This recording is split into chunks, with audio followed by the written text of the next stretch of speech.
नाज़रीन ग्रामी, हमारी दुनिया में ये बहस गुज़श्ता कई दहाइयों से एक दिलचस्प मौजू की हैसियत इख्तियार करती चली जा रही है कि क्या इंसान के लिए ये मुमकिन हो सकता है कि वो अपनी ही बनाई हुई किसी मशीन की मदद से ज़मानो मकान से आज़ाद होकर जिंदा रह सके, जबकि जदीद दौर में इसे टाइम ट्रैवलिंग का नाम दिया जाता है।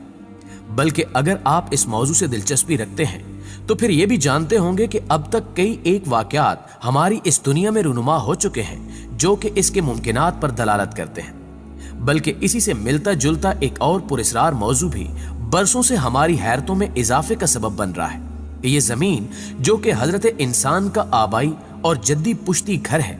क्या इसमें कोई और भी शरीक खाता हो सकता है?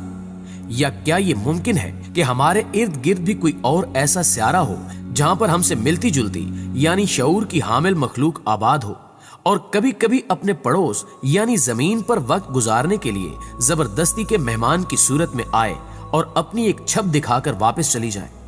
नाज़रीन, मैं हूं माजिद मलिक और आप देख रहे हैं अपनी तर्ज के इस मुनफरिद चैनल रियल वर्ल्ड को, जिसने हमेशा ये कोशिश की है कि अपने नाज़रीन को वाक़यात की हकीकी तस्वीर दिखाकर इस सफर तहकीक में अपना हिस्सा डाल सके। और आज की ये वीडियो भी इसी सिलसिले की एक कड़ी है, जिसमें हम टाइम ट्रैवल और खलाई मखलूक की मौजूदगी के दो मुख्तलिफ वाक़यात को अपनी बुनियाद बनाकर ये जांचने की कोशिश करेंगे कि इसके पीछे किस कदर सच्चाई मुमकिन है। लेकिन इससे कबल हस्बे रिवायत चैनल पर नए शामिल होने वाले दोस्तों से गुजारिश है कि पहले हमारे चैनल को सब्सक्राइब करते हुए साथ मौजूद घंटी के बटन को भी दबा दें ताकि हमारा ये रिश्ता तादेर कायम रह सके। मुअज़्ज़िज़ ख़वातीन व हज़रात, ये एक तारीखी सच्चाई है जिसका रिकॉर्ड आज भी जापान की सरकारी दस्तावेजात में मौजूद है। ये 1954 की एक सुहानी सुबह का वाक़या है जब जापान के दारुल खिलाफे के एयरपोर्ट पर एक जहाज उतरा और उसमें से एक मुसाफिर, जिसकी शक्ल शबाहत बिल्कुल इंसानों की तरह थी और उसने अपने हाथ में एक ब्रीफ केस उठा रखा था, जिसे देखकर गुमान होता था कि मुसाफिर ने शायद इसमें अपने कपड़े वगैरह रखे हुए हैं। सब कुछ बिल्कुल मामूल के मुताबिक था। लेकिन जब वो अजनबी मुसाफिर एयरपोर्ट की अंदरूनी हदूद से बाहर निकलने वाले गेट पर पहुंचा तो अमले के अफराद ने रस्मी कार्रवाई के लिए उससे पासपोर्ट तलब किया, जो कि उसने अपने हैंड बैग से निकालकर ऑफिसर के सामने रख दिया। और जब उस ऑफिसर ने इसे खोलकर देखा तो उसकी आंखें हैरत से फैलने लगी, चूंकि वो एक ऐसे मुल्क से जारी हुआ था जो कम से कम इस दुनिया के नक्शे पर नहीं पाया जाता था, जबकि इस पर जापान के वीजे की मोहर भी सब थी। एयरपोर्ट ऑफिसर अभी दिल ही दिल में ये सोच रहा था कि शायद इस अजनबी मुसाफिर का पासपोर्ट बनते वक्त इसमें प्रिंटिंग की गलती की वजह से मुल्क का गलत नाम लिख दिया गया है। लेकिन उस वक्त उसे हैरत का एक और शदीद झटका लगा जब उस शख्स ने उससे कहा कि नहीं, आप बिल्कुल गलत सोच रहे हैं। ये पासपोर्ट ना सिर्फ मेरे मुल्क टाटा के असली नाम से जारी हुआ है, बल्कि बराज़म यूरोप में इसका वजूद भी पाया जाता है। ये सुनकर ऑफिसर, जो कि हैरान होने के साथ साथ परेशान और किसी हद तक खौफजदा भी हो चुका था, ने अपने हवास पर काबू पाते हुए इस मुहिम्मे की तह तक जाने का फैसला करते हुए उसे एक कुर्सी पर बैठने के लिए कहा और साथ ही अपने एक मातहत को हुक्म दिया कि वो दुनिया का नक्शा ले आए ताकि इसके मुल्क का महल्ले वकू देखा जा सके। और जब थोड़ी देर के बाद नक्शा पेश कर दिया गया तो उसने मुसाफिर से कहा कि आप जरा मेहरबानी फरमाकर इसमें अपने देश की निशानदेही कर दें,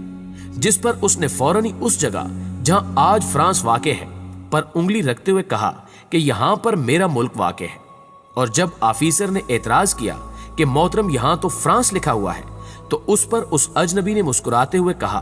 कि ये बात आप भी नहीं समझ सकेंगे। अदम इत्मीनान की वजह से एयरपोर्ट हुकाम ने उसे एक मकामी होटल में ठहराया ताकि असल बात तक पहुंचा जा सके और साथ ही उसके कमरे के बाहर 2 पुलिस एहलकारों की ड्यूटी लगा दी गई कि वो हर लम्हा इस पर नजर रखें। लेकिन इसके बाद जो कुछ हुआ उसे किसी भी तरह अहाता शऊर में नहीं लाया जा सकता। यानी सुबह जब उसके कमरे का दरवाजा खोला गया तो बावजूद कड़ी निगरानी के वो कमरा बिल्कुल खाली था और वो मशकूक मुसाफिर वहां से फरार हो चुका था, जबकि बाद अज़ां तलाशी बिस्यार के बावजूद उसका कहीं से भी कोई सुराग न मिल सका।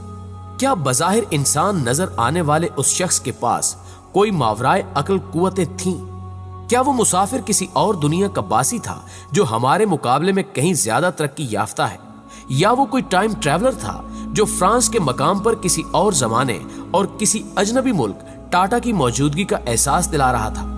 इसका फैसला हम अपने नाज़रीन पर छोड़ते हुए अब अगले हैरत अंगेज वाक़े की तरफ जाएंगे। प्यारे दोस्तों, ये नवंबर साल 2000 का वाकया है, जब इंटरनेट की एक सोशल वेबसाइट पर एक पैगाम ने नेट इस्तेमाल करने वालों की नींदें ये कहकर हराम कर दी कि वो एक टाइम ट्रैवलर है और साल 2036 से आपकी इस दुनिया में एक मखसूस काम के सिलसिले में कुछ अरसा काम के लिए आया है। उसने अपने इस पैगाम में यह भी लिखा कि मैं 1975 में यहां से सफर करके 2036 में एक कंप्यूटर IBM के हसूल के लिए चला गया था, जो कि हमारी टीम की जरूरत था, और अब वापसी के सफर में मैं कुछ अरसे के लिए यहां रुक गया। नाज़रीन ग्रामी, उस अकाउंट का नाम जॉन टाइटर था, जिसने ना सिर्फ इंटरनेट इस्तेमाल करने वालों में खलबली मचा दी, बल्कि दुनिया भर के मीडिया पर भी इसके बारे में मुख्तलिफ क्यास आराइयों का सिलसिला शुरू हो गया। लेकिन लोगों की अक्सरियत का ख्याल था कि ये एक जाली अकाउंट है जिसको इस्तेमाल करने वाला शख्स अपने कुछ मखसूस मुफादात रखता है, जिस पर जॉन टाइटर ने अपनी हैसियत या हकीकत को साबित करने के लिए अपनी टाइम मशीन का पूरा डिजाइन और कुछ फोटो भी लोगों के साथ शेयर किए। जबकि मजीद इत्मीनान के लिए उसने 2036 से कबल पेश आने वाले चंद एक अहम वाकयात के बारे में पेशगोइयां भी की, ताकि अपनी सच्चाई को तस्लीम करवाया जा सके, जिनमें उसने ये दावा किया था कि अमेरिकी रियासत पेरू में एक खतरनाक जल्जला आने वाला है। और फिर दुनिया ने देखा कि 23 जून 2001 को पेरू एक खौफनाक जल्जले से लरज उठा, जिसके नतीजे में एक बड़ी तबाही अमेरिका का मुकद्दर बनकर रह गई। इसके अलावा उस शख्स ने यह भी कहा था कि तकरीबन 1 साल के बाद खला में एक बड़ा हादसा रुनुमा होने वाला है, जिसके बाद ये बात भी रिकॉर्ड पर मौजूद है कि 21 फरवरी साल 2003 को कोलंबिया स्पेस क्राफ्ट के हादसे में खलाई टेक्नोलॉजी को नाकाबिले तलाफी नुकसान का सामना करना पड़ा था। ये पुरस्कार शख्स कौन था और इसके दावों में कहां तक सच्चाई हो सकती है, इसका फैसला भी हम अपने बालिगो नजर नाजरीन पर ही छोड़ेंगे। जबकि अगर हम इस बाबत कुरान से रहनुमाई लें तो अल्लाह रब्बुल इज्जत सूरह रहमान में फरमाता है कि ए गरोहे जिन्नो इंस, अगर तुमसे हो सके तो अल्लाह की हदूदे अर्ज़ो समा से निकल जाओ और बगैर जोर के तुम ऐसा हरगिज नहीं कर सकोगे। और हमें उम्मीद है कि साहिबाने खबर यहाँ जोर से मुराद इल्म ही लेंगे, जो कि ताकत का असल नकीब तस्लीम किया जाता है। जबकि सूरह बकरा में इरशाद रबानी है कि कोई नहीं जो उसके इल्म का अहाता कर सके मगर जितना वो चाहे। गोया ये अल्लाह का इख्तियार और बसीरत है कि कौन कितने इल्म का अहल हो सकता है, लेकिन इसका फैसला हम नहीं कर सकते कि किसको कितना इल्म दिया गया है। मगर कायनात की इस सच्चाई का इनकार कुफ्र है कि अल्लाह ताला ने सिर्फ एक रात में अपने नबी सादिक मोहम्मद मुस्तफ़ा सल्लल्लाहु अलैहि वसल्लम को जमीनों आसमान की सैर करा के ये साबित कर दिया कि इंसान अल्लाह की मदद से जमानो मकान को भी मफ्तूह कर सकता है। जी तो प्यारे दोस्तों, आज की वीडियो में बस इतना ही।